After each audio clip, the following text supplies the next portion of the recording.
आजच्या व्हिडिओमध्ये आपण पार्थिव लिंगाचं पूजन कसं करावं। आपण सहजासहजी घरामध्ये जेवढं साहित्य आहे तेवढं घेऊन पार्थिव लिंगाचं पूजन करावं। आता ही मी लिंग बनवलेलं आहे। ह्या लिंगाला गणपती म्हणून सुपारी आणि त्याच्या खाली एक रोकडा ठेवलेला आहे। आपण सुरुवातीला गणेशाचं पूजन करायचं आहे। वक्रतुंड महाकाय सूर्यकोटी समप्रभ निर्विघ्नं कुरु मे देव सर्वकार्येषु सर्वदा। अशा प्रकारे गणेशाचं पूजन करून घ्यायचं। त्याच्यानंतर पार्थिव शिवलिंगाचं पूजन करायचं। पार्थिव शिवलिंगाचं पूजन करत असताना हातामध्ये अक्षता घ्यावी आणि ईश्वराला आव्हान करावं, शंभो महादेवा, मी पार्थिव लिंग निर्माण केलेलं आहे, ह्याच्यामध्ये तुम्ही यावं आणि माझी पूजा स्वीकार करावी, असं आपल्या भाषेत आपण ईश्वराला विनंती करावी आणि या लिंगामध्ये येण्यासाठी आव्हान करावं। आता आपण ही माठाजवळ जे तांब्या भरून ठेवलेला आहे त्यांना अभिषेक करावा। रुद्राभिषेक जर पूर्ण येत असेल तर 11 चमक 11 नमक असा पूर्ण रुद्राभिषेक करावा, पुरुष सूक्त सर्वच घेऊन। जर पूर्ण रुद्राभिषेक आपल्याला येत नसेल तर रुद्रामधला 8वा नमक म्हणावा। 8वा नमक जरी आपल्याला येत नसेल, तेही आपल्याला पाठ नसेल किंवा आपल्याला अवगत नसेल तर नुसतं पाणी मंत्र म्हणावं आणि परमेश्वराचं या पूजन करावं। पाणी मंत्र मी म्हणून तुम्हाला दाखवत आहे। ओम निधनपतये नमः, निधनपतांतिकाय नमः, ओम ऊर्ध्वाय नमः, ऊर्ध्वलिंगाय नमः, ओम हिरण्याय नमः, हिरण्यलिंगाय नमः, ओम सुवर्णाय नमः, सुवर्णलिंगाय नमः, ओम दिव्याय नमः, दिव्यलिंगाय नमः, ओम भवाय नमः, भवलिंगाय नमः, ओम शर्वाय नमः, शर्वलिंगाय नमः, ओम शिवाय नमः, शिवलिंगाय नमः, ओम ज्वलाय नमः, ज्वललिंगाय नमः, ओम ज्योतिषाय नमः, ज्योतिर्लिंगाय नमः, ओम आत्माय नमः, आत्मलिंगाय नमः, परमाय नमः, परमलिंगाय नमः, ओम एतते समस्य सूर्यस्य सर्वलिंगांग स्थापयति पाणिमन्त्रं पवित्रं। ओम शांती शांती शांती। त्याच्यानंतर ईश्वराला भस्म धारण करावं, भस्म लावावं, 3 बोटानं भस्म लावावं। तर्जनी, मध्यमा आणि अनामिका, भक्ती, शक्ती, मुक्ती अशा 3ही बोटानं भस्म लावावं। हळदी कुंकू लावावं आणि ईश्वराला बेलाचं भस्मही लावावं। ही बेलापासून तयार केलेलं भस्म आहे, ही मी लावत आहे। त्याच्यानंतर आपल्याकडे जे साहित्य आहे ते सर्व साहित्य महादेवाला वाहून घ्यावं। अक्षदा वाहाव्या,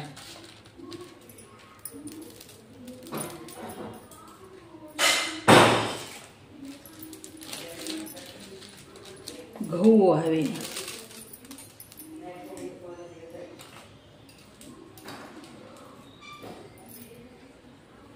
काळे मिरे व्हावे। ओम नमः शिवाय, ओम नमः शिवाय, ओम नमः शिवाय, ओम नमः शिवाय, ओम नमः शिवाय। त्याच्यानंतर लवंगा व्हाव्या। ओम नमः शिवाय, ओम नमः शिवाय, ओम नमः शिवाय।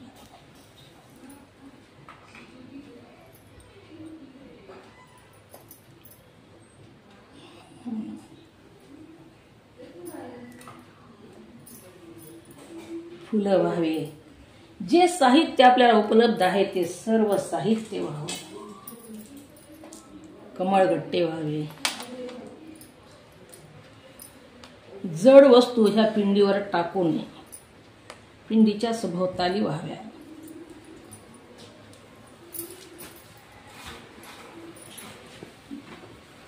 जेवढा मिळेल तेवढा बेल व्हावा।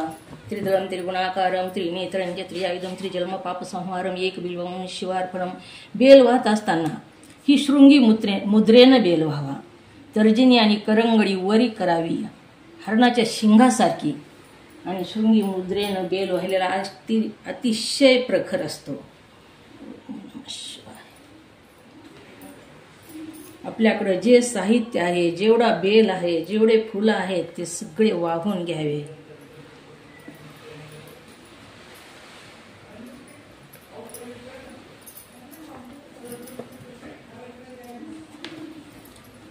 वाहवा.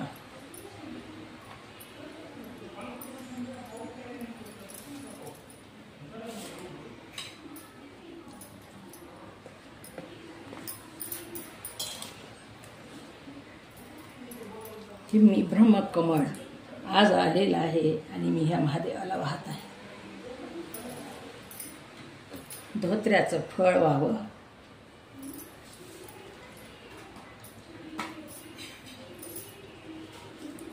मूग व्हावं.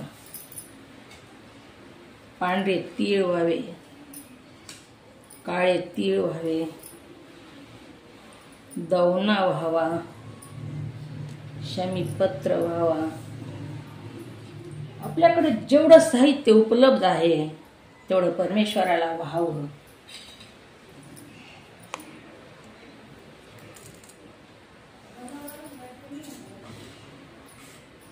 आणि हे सर्व झाल्यानंतर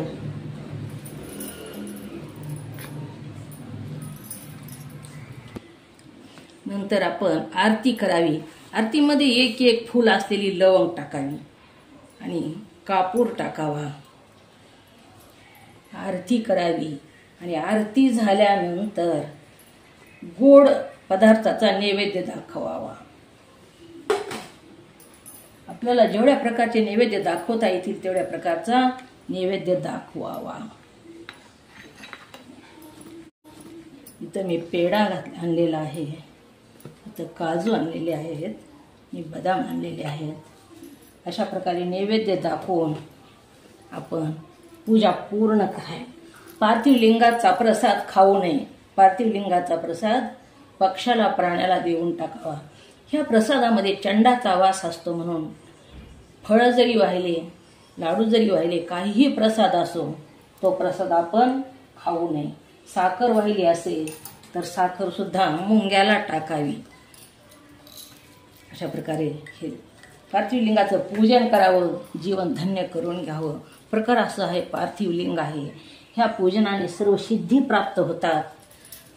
सर्वच ज्योतिर्लिंग स्थापन झाले ते पार्थिव लिंगाच्या पूजनामधूनच स्थापन झालेले आहेत. आणि कलियुगामध्ये पार्थिव लिंगाच्या पूजनाचं अतिशय महत्त्व सांगितलेलं आहे. सत्ययुगामध्ये रत्नाच्या लिंगाचं, त्रेतायुगामध्ये सुवर्णाच्या लिंगाचं, द्वापार युगामध्ये पाऱ्याच्या लिंगाचं आणि कलियुगामध्ये पार्थिव लिंगासारखं महत्त्व कोणतंच नाही. म्हणून आपण पार्थिव लिंग ह्या श्रावण महिन्यात निर्माण करावं, पूजन करावं. शिवरात्र, सोमवार, प्रदोष किंवा नित्य जर होत असेल तर हे पूजन करून आपण आपलं जीवन धन्य करून घ्यावं. पार्थिव लिंगाचं पूजन पूर्ण झाल्यानंतर लिंगाला हात जोडावे आणि परमेश्वराला विनंती करावी की ह्या लिंगाचं पूजन माझं पूर्ण झालेलं आहे. आता तुम्ही ह्या लिंगात थांबू नये तर माझ्या हृदयामध्ये यावं. ही पार्थिव लिंग असल्या कारणानं मी ही लिंग विसर्जित करणार आहे. अशा प्रकारे त्या ईश्वराला विनंती करून आपण पूजा पूर्ण करावी. ही पार्थिव लिंगाचं पूजन करत असताना आव्हान आणि विसर्जन हे करावंच लागतं. अशा प्रकारे हा पार्थिव लिंगाच्या पूजनाचा विधी सांगितलेला आहे. माझा जर व्हिडिओ आवडला तर लाईक आणि सबस्क्राईब करा.